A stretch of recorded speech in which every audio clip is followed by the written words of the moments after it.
दोस्तों नमस्कार। 4 PM गुजरात और दस्तक में आप सबका बहुत बहुत स्वागत है। मैं हूं आपका दोस्त मयूर जानी। कुछ दो एक बड़ी अच्छी इंटरेस्टिंग खबर है, मैंने कहा आपको बता दूं मैं आज इस कार्यक्रम में। एक तो ये है कि हमारे जो गृह राज्य मंत्री हैं हर्ष संघवी साहब, उन्होंने विधानसभा में ये घोषणा की कि इस साल 8,000 लोगों की भर्ती की जाएगी पुलिस डिपार्टमेंट में। अच्छी बात है क्योंकि पुलिस की जो स्ट्रेंथ होनी चाहिए हमारे पास पर एक जो उसका एक क्राइटेरिया होता है उस हिसाब से हमारी वो नहीं है। और जितनी और पुलिस अगर भर्ती हो सके तो उतना ही अच्छा रहेगा, क्योंकि कानून व्यवस्था जो है वो लगातार उस पर सवाल उठ रहे हैं। लिंचिंग बहुत बड़ा हो रहा है। 2 जगह कल ऐसा हुआ कि कहाँ किसी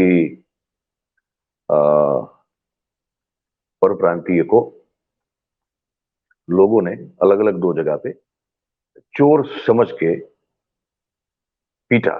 अब पीटा, चलो वो भी तो ठीक नहीं है। मतलब आप आपके हाथ में कानून नहीं ले सकते। आपको अगर लगता है ये चोर है तो आप पुलिस को बुलाइए, या तो उसको पुलिस को सौंप दे। फिर पुलिस का काम होता है कि ये जांच करना कि ये चोर है या नहीं है, लेकिन ऐसा नहीं हुआ।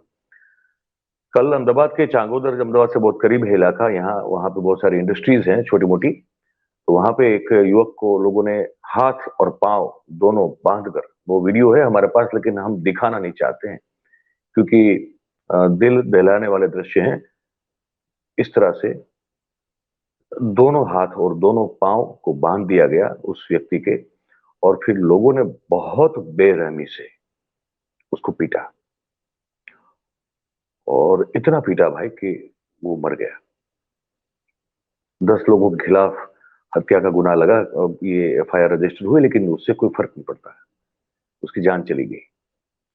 वैसे ही घटना जो है एक अहमदाबाद की इस तरफ जो है पूरा इलाका वहां हुई। मैं नाम भूल गया अभी इलाके का, लेकिन वही घटना हुई। चोर समझे, चोर समझकर उसको पकड़ा, हाथ पांव बांध दिए और बुरी तरह से इतना लोगों ने पीटा वो मर गया। ये लगातार दिन दहाड़े हो रहा है। तो पुलिस की स्ट्रेंथ बढ़ाना तो जरूरी है, उसमें तो कोई दो राय नहीं है। लेकिन सवाल ये है कि इस तरह की घोषणाएं तो पहले भी हो चुकी है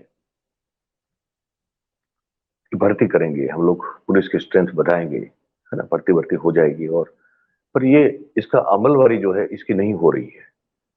तो आपकी घोषणा करती, फिर आपको एक काम करना होता है। सरकार अगर सही में सीरियस होती है किसी चीज को लेकर तो फिर उसका नोटिफिकेशन बाहर वो निकालती है, वो जारी करती है नोटिफिकेशन। अगर नोटिफिकेशन जारी नहीं होता है तो फिर बात हवा हवा की हवा में रह जाती है। फिर उसका कोई मतलब नहीं होता है। सिर्फ वो अखबारों में छपने के लिए और टेलीविजन में चलने के लिए ये सब घोषणाएं हो जाती है। अगर उसका नोटिफिकेशन निकलता है तब जाके फिर बात जो है वो सीरियसली इन प्रोसेस आ जाती है। तो वो तो अब तक दिख रहा नहीं है। तो उसको लेकर जो विद्यार्थी नेता हैं हमारे युवराज सिंह जाडेजा, उन्होंने भी एक प्रतिक्रिया दी है, हमको भेजा है अपना एक वो बना के। तो पहले हम आपको सुना देते गुजराती में, वो बोलेंगे, हम आपका हिंदी उसको हिंदी तर्जुमा हम आपका आपको सुना देंगे। ठीक है, सुनिए इसको।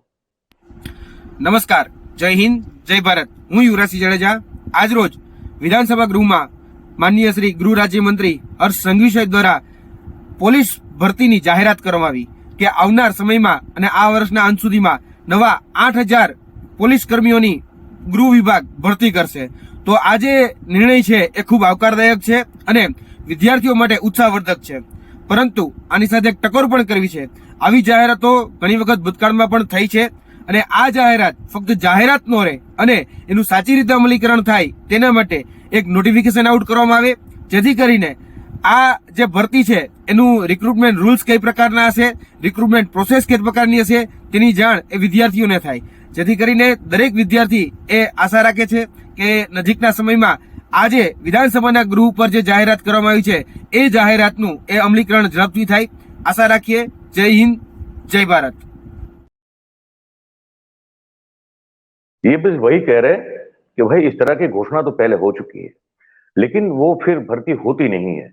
तो उन्होंने कहा कि भाई हम गृह राज्य मंत्री से ये अपील करते हैं, इनको ये उनसे उम्मीद भी करते हैं कि भाई आप इसका नोटिफिकेशन जारी करें ताकि विद्यार्थी जो है जो उनको पता चले, जो इस भर्ती में शामिल होना चाहते हैं, भाग लेना चाहते हैं, वो उनको पता चले कि इस भर्ती में क्या रूल्स हैं, क्या रेगुलेशंस हैं, किस तरह के क्राइटेरियाज हैं, किस पद पर और क्या होना है। वो सब चीजों का विद्यार्थियों को या जो जो इच्छुक है इस भर्ती में भाग लेने को लेकर उनको पता चले, उन युवाओं को। तो बोले इसको कम से कम नोटिफिकेशन अगर आप जारी कर देंगे तो इस बात का गुजरात के युवाओं को पता चल सकता है। पर क्योंकि इस बार इससे पहले भी घोषणाएं हुई है, नोटिफिकेशन जारी नहीं हुआ है, तो इसको लेकर युवराज सिंह जडेजा ने एक अपील की है गुजरात सरकार को, जो हमने आपको बताई, क्योंकि हमने भी कहा कि वो पहले ये सब हो चुका है। दूसरी एक इंटरेस्टिंग खबर ये है कि भावनगर से हमारे जो विधायक हैं जीतू वाघानी साहब, जो कि 2022 के पहले की भूपेंद्र पटेल की सरकार में शिक्षा मंत्री थे, और आपको याद होगा कि मनीष सिसोदिया ने उन्हीं के मत क्षेत्र में जाकर सरकारी स्कूलों का जो जायजा लिया था और फिर जो वहां की दयनीय स्थिति थी उसकी पोल खोली थी। ये वही जीतू वाघानी है, जो इस बार इनको मंत्रिमंडल में नहीं लिया गया है। अभी एक विधायक के तौर पर ही वो काम कर रहे हैं। वो जीतू वाघानी पर आम आदमी पार्टी के उनके प्रतिद्वंदी उस 2022 के चुनाव में जो थे राजू सोलंकी, उन्होंने हाईकोर्ट में उनके खिलाफ एक याचिका कर दी। उन्होंने कहा कि इनका जो चुनाव है वो रद्द किया जाए, क्योंकि इन्होंने मेरी इजाजत के बगैर, मेरी जानकारी के बाहर और मेरा ही नाम और आम आदमी पार्टी का मटेरियल और उनका लोगो या उनका कलर कॉम्बिनेशन हर चीज इस्तेमाल करते हुए ऐसे पोस्टर छपवाए थे जिसमें ये कहा गया था कि राजू सोलंकी जीतू वाघानी साहब को समर्थन कर रहे हैं और अपने समर्थकों को भी ये एक अपील कर रहे हैं कि भाई मुझे वोट मत दीजिए लेकिन जीतू वाघानी साहब को वोट दीजिए। तो उन्होंने ये जो है ये एक फ्रॉड किया है इस चुनाव को जीतने के लिए, इसलिए इनके खिलाफ कार्रवाई होनी चाहिए। तो हाईकोर्ट गए हैं और जुनेदा साहब जो हैं वो इनके जो आम आदमी पार्टी के लीगल सेल को देखते हैं, एडवोकेट हैं गुजरात हाईकोर्ट के, वो इस याचिका को लेकर गए हैं। तो वो क्या कहते हैं हम पहले वो सुन लेते हैं। આજે આમ આદમી પાર્ટીના ઉમેદવાર રાજુભાઈ સોલંકીએ જે ગુજરાત હાઈકોર્ટમાં જીતુભાઈ વાઘાણીની ઇલેક્શનને ચેલેન્જ કરતી પિટિશન ફાઇલ કરી છે, એમાં ગુજરાત હાઈકોર્ટ દ્વારા જીતુભાઈ વાઘાણી તથા અન્ય વિરુદ્ધ સમન્સ ઇસ્યુ કરવામાં આવ્યા છે। ઇલેક્શન પિટિશનના ફેક્ટ્સ એવા છે કે જ્યારે ઇલેક્શન હતું ભાવનગર વેસ્ટનું, એ ટાઈમે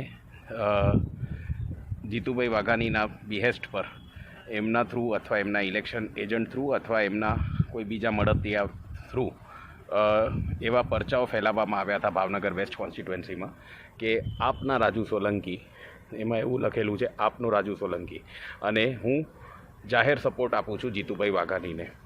એટલે એ વસ્તુ એક કેલ્ક્યુલેટેડ વસ્તુ હતી જેનાથી એમને ઇલેક્શન જીતવામાં બેનિફિટ મળ્યું। બની શકે ઘણા બધા વોટ્સ એમને ત્યાં ટ્રાન્સફર થયા હશે, અને એમાં સેક્શન 123(4) કરપ્ટ પ્રેક્ટિસીસની ડેફિનિશનમાં પણ આવે છે। એટલે આજે ગુજરાત હાઈકોર્ટે પિટિશનમાં હિયરિંગ આપી અને એમાં નામદાર હાઈકોર્ટે 21/4/2023ની રોજ મેટર રાખી છે અને જીતુભાઈ વાઘાણી તથા અન્યને સમન્સ ઇસ્યુ કર્યા છે। ધન્યવાદ।